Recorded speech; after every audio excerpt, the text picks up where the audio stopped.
Hi, my name's Sierra. Tonight I'm going to talk to you about unicorns. Unfortunately, not the mythical creature. I'm actually referring to a private company that is worth over $1 billion. There is also decacorns, which are companies that are worth over $10 billion. While not part of the definition, these unicorns are usually startup companies that are based around creating new technologies or disrupting markets. An example of a unicorn that has disrupted markets is Uber in the taxi industry, opening it up to the sharing economy. However, Uber is no longer considered a unicorn as it has since gone public. So while most of the companies we know that used to be unicorns, such as Instagram, Uber, Facebook, and WeWork, although WeWork's sort of more known overseas, it didn't really make it to New Zealand before it went under. They've all gone public.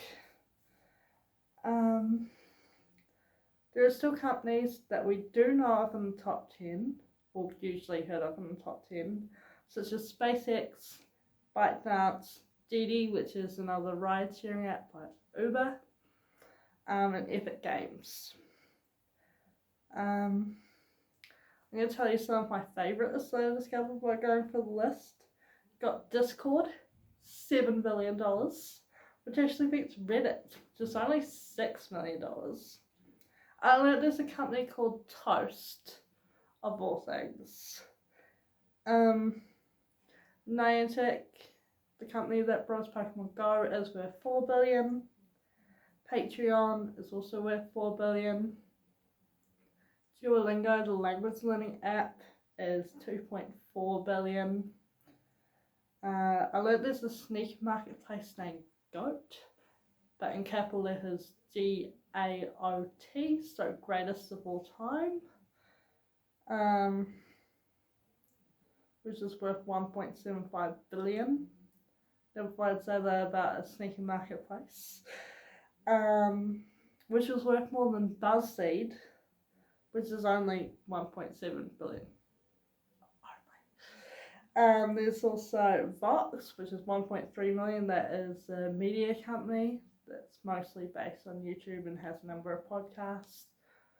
And then we have our very own Rocket Lab, which is $1.3 billion. Honorable mentions go to Dave, and a company that was one letter off being very unfortunate. Most of these companies use a get big fast growth strategy, which is also known as blitzscaling. Blitzscaling, the good, bad, and the ugly, which is run by Karatko et al. Obviously, it's all of this, but et al. So they define blitzscaling as funding a venture for extremely fast growth and prioritizing speed over efficiency in an environment of uncertainty. That uncertainty being, whether their product is going to actually make it to market, whether the market's going to actually accept that, and also things like everyone's favourite, the 2008 global financial crisis, and other things like that. And there's been a few other blips along the way over the few years. So this means even companies that are bringing in revenue, even large amounts, they can be outspending that, and so then they're not profitable, and so they're relying on continued investments and borrowings to stay in business till such a point that they switch over to a strategy that prioritizes profitability rather than growth, or of course they fail. Karatko et al. Gives a few key points for blitzscaling. One, companies should expand into environments conducive to blitzscaling, such as those that have venture capital funding, talented employees, adaptable customers, and so they list a number of American cities that are suitable for that. Obviously, there's the classic, like Silicon Valley for software startups. New York is the best place for technology startups. Whilst you've got a few other ones like Austin and Boulder, and then you've got a few other European cities that are also starting to make a name for themselves. 2, you need to raise more than you need, but not too much. So you want to build into whatever funding you ask for mistakes you make, and also any other unforeseen issues that would prevent you going on if you didn't include them. But you don't want to be too excessive in how much you ask for. Just cover your bases, because otherwise, it looks like that you've got a really high burn rate, or you're just not using the money efficiency, and it can look bad if you keep going back and back for multiple funding rounds.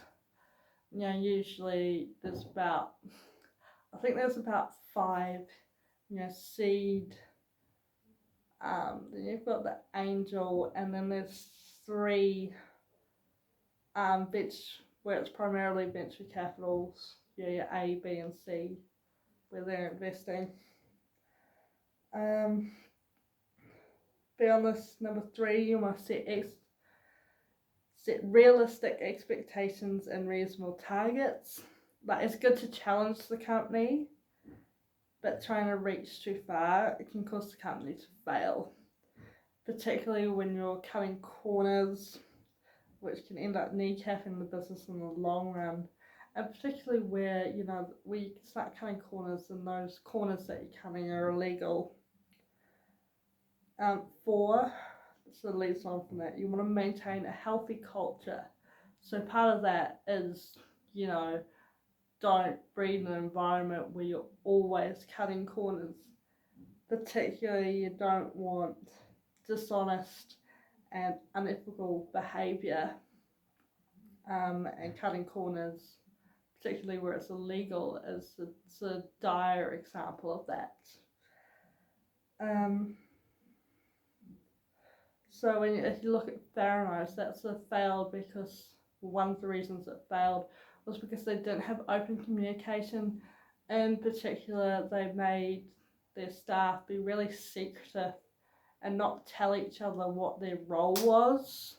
Because obviously if they talked to each other, they were going to know the whole thing was a scam. Let's be honest. So if you have an unhealthy culture, it'll start to fester, and it'll be very hard to fix and create a healthy culture in the future if you just leave it. 5, ensure there's a good structure in place to maintain control, good governance and management. This includes in the supporting departments like HR.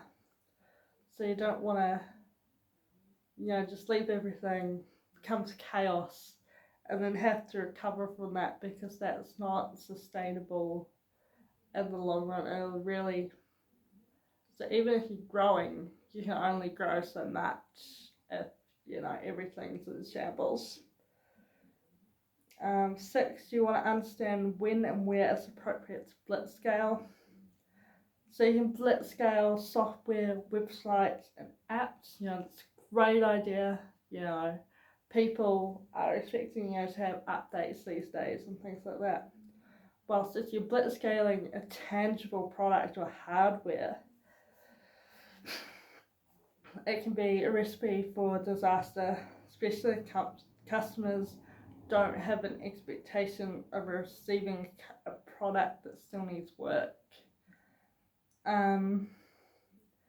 It can sometimes work for things like, say, developer programs, where Microsoft lets developers enter a program that lets them download a version of Windows that's, say, a couple of updates ahead of what the public's going to get. So these people that are getting these versions of the software are people that are capable of working with the bugs and being able to make their own temporary fixes until Microsoft comes along and makes the fixes themselves and releases it to the public. It could also work for enthusiast markets because they're aware that what they're buying is on the cutting edge technology, and with that, comes bugs in the first 6 months, So for the general public, they're expecting a finished product, so you could not really blitz scale hardware with them. It'll just end badly. The biggest concern about these companies is the possibility of a bubble. Venture capital firms keep propping up unicorns by pumping money into them while they continue to blitzscale without finding a way to switch from blitzscaling to profitability.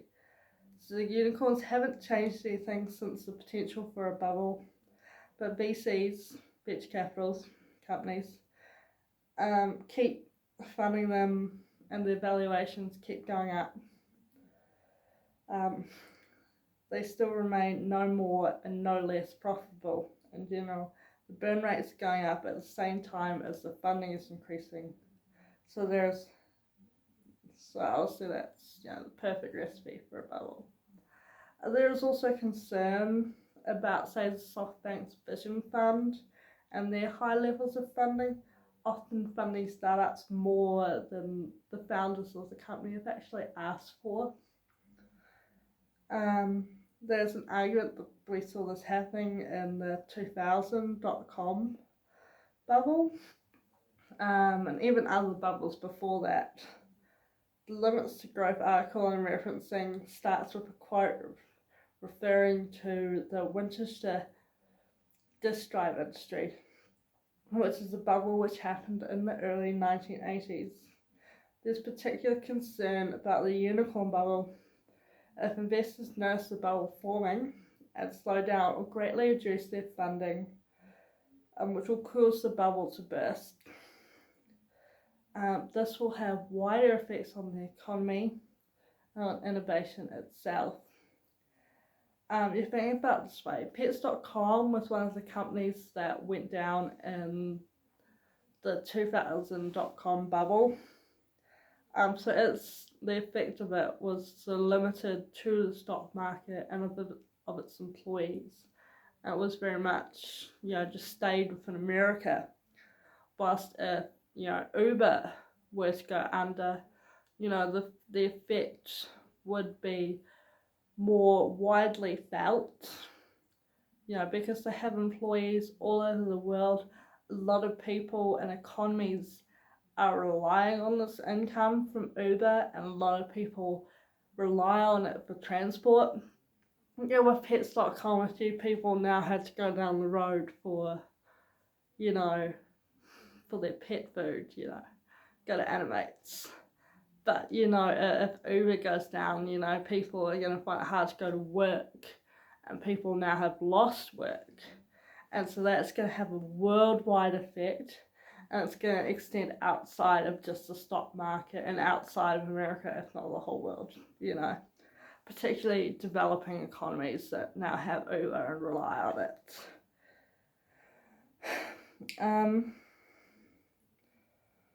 And also technology, if this bubble bursts, a lot of our big tech companies are no longer actually doing the research and development themselves. They're finding it easier to just go out and buy companies that are already working on it, to buy the team. One of the big things in the valuation of these companies is, buying the team. The product might be trash, but if they've got a good team, a company will buy it for the team, to acquire that talent. So there will be carry-on effects to wider innovation if there was a burst of these unicorns. There's a few different ways that the unicorns can be valued. Most commonly, they get valued on their growth potential rather than past year's performances, as most of the companies. Yeah. They could also receive the valuation when the company is bought, such as when Facebook purchased Instagram for $1 billion, which made it a unicorn. Beyond this, when they don't have those other options, they're going to use another methods. Also, another thing to note is that the business valuations often don't match their total assets, as the total assets are low compared to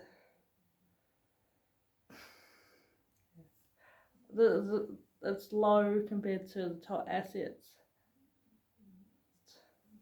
Yeah, total assets are low because a lot of it is built up from intangibles, which are really hard to develop. A lot of the valuation also comes from the team, the brand, the website, all these sort of things that are really hard to pin a number on because they're all based on estimates. A lot of it also is goodwill, and you don't know how much goodwill is actually going to be and cannot be recognised until after the business has been sold. So one of the methods that gets used is discounted cash flow analysis. It's one of the most common. In essence, it's just like what we did in topic 5, where we're calculating the net present value. So basically, you're treating this company as though it's just one giant project, Such as valuation, forecast of future cash flows, inclusive of both the revenues and their expenses. And then you want to discount the cash flows using the weighted average cost of capital back to the present value of the cash flows. This will give us the net present value of the company's cash flows, which can sort of be our proxy for the fair value. Another method is the relative valuation method. This method looks at sales and other valuations of similar businesses. This presumes that there are other comparable businesses, which is an issue when dealing with technology startups, where most are doing very different things, taking advantages of multiple proprietary technologies, a lot of which they've created themselves, or the combination of the technologies is new. Venture capital firms are only able to make these sorts of valuations due to their extensive banks of startups, so they have that knowledge that maybe other people don't have, because they're able to continually see what's happening in these unicorns and other startup businesses to be able to know roughly what they're like compared to others. There's also a number of criteria in which to choose per company. So you want to look at the market segment, the target customers, the size of the startup, growth rate, capital structure, and geographical location. So as you can see, you do need that wealth of knowledge to be able to make these valuations. So, the random person on the street, couldn't stop and work it out. You need to do extensive research, which sort of only these venture capitals really have access to at the moment. So you can't really check unless you did a big study. So it's obviously all of those are subjective as well. There's also a number of ways to then prescribe values to each per company, such as per user, per visitor, per paid impression, and per subscriber. The last few methods are probabilistic methods that use probability to arrive at valuations, which consider the path that a company could take and look at which paths are more likely.